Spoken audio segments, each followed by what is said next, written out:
नमस्कार दोस्तों। बांग्लादेश की पॉलिटिक्स अब रैलीज और स्पीचेस तक सीमित नहीं रही। ओस्मान हैदी पर हुए अटैक के बाद और अब खुलना सिटी से एक और शॉकिंग खबर आ रही है। मोतालेब सिकदर, एक जाने माने लोकल पॉलिटिशियन को अननोन गनमैन ने गोली मारकर जान से मार दिया है। सवाल सिर्फ ये नहीं कि ये किसने मारा, सवाल ये है कि क्यों एक के बाद एक पॉलिटिकल लीडर्स टारगेट बन रहे हैं। आइए इस वीडियो में जानते हैं। ओस्मान हैदी पर हुए अटैक ने पहले ही बांग्लादेश के पॉलिटिकल इकोसिस्टम को हिला के रख दिया है। वो एक रेडिकल पॉलिटिकल लीडर था, अपने एरिया में इन्फ्लुएंस रखता था और पॉलिटिकल डिसएग्रीमेंट्स के लिए जाना जाता था। अथॉरिटीज ने तब कहा था कि सिचुएशन कंट्रोल में है, लेकिन उसके बाद जो हुआ उसने इस क्लेम पर बड़ा सवाल खड़ा कर दिया।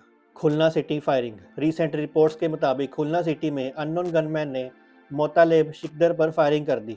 इस हमले में मोतालेब शिकदर को मल्टीपल गन शॉट्स फायर किए गए। उसे हॉस्पिटल ले जाया गया, लेकिन डॉक्टर ने उसे डेड डिक्लेयर कर दिया था। अटैक का पैटर्न क्या था? हमला सडन था, गनमैन पहले से प्रिपेयर लग रहा था। फायरिंग के बाद तुरंत मौके पर फरार हो गया। पुलिस ने एरिया को सील कर दिया, लेकिन अटैकर्स की पहचान अभी तक ऑफिशियली कंफर्म नहीं हुई है।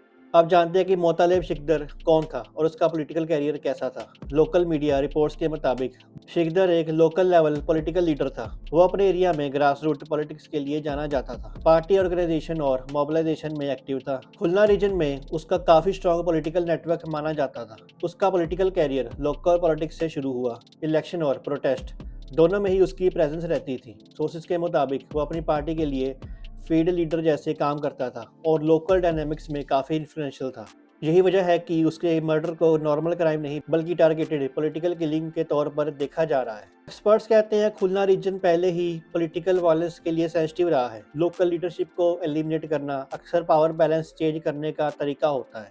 Investigation agencies local rivalry, internal party conflict, local dominance struggle जैसे एंगल्स पर काम कर रही है। हालांकि अभी तक किसी ग्रुप ने इस अटैक की रिस्पॉन्सिबिलिटी क्लेम नहीं की है। अब जानते हैं कि ओस्मान हैदी से मोतालेब शिकदर तक एक पैटर्न है क्या। अब जब हम ओस्मान हैदी पर अटैक और खुलना में मोतालेब शिकदर की किलिंग दोनों को साथ रखते हैं तो कुछ चीजें कॉमन दिखाई देती हैं। Unknown gunman, planned execution, fast escape, political background of victims. इस वजह से एनालिस्ट कह रहे हैं ये अटैक्स रैंडम नहीं लगते, ये पॉलिटिकल स्ट्रेटजी हो सकती है। गवर्नमेंट और पब्लिक रिएक्शन की बात करें तो मोतालेब शिकदर की मौत के बाद पॉलिटिकल पार्टीज ने शोक जताया, सपोर्टर्स ने प्रोटेस्ट और रोड ब्लॉकेज किए। खुलना में टेंशन का माहौल बन गया है दोबारा से। गवर्नमेंट का कहना है कि law and order under control में है, कल्प्रिट्स को जल्दी पकड़ा जाएगा, लेकिन ग्राउंड पर फियर का एनवायरनमेंट है। लोकल पॉलिटिशियंस अपनी सिक्योरिटी को लेकर चिंतित हैं।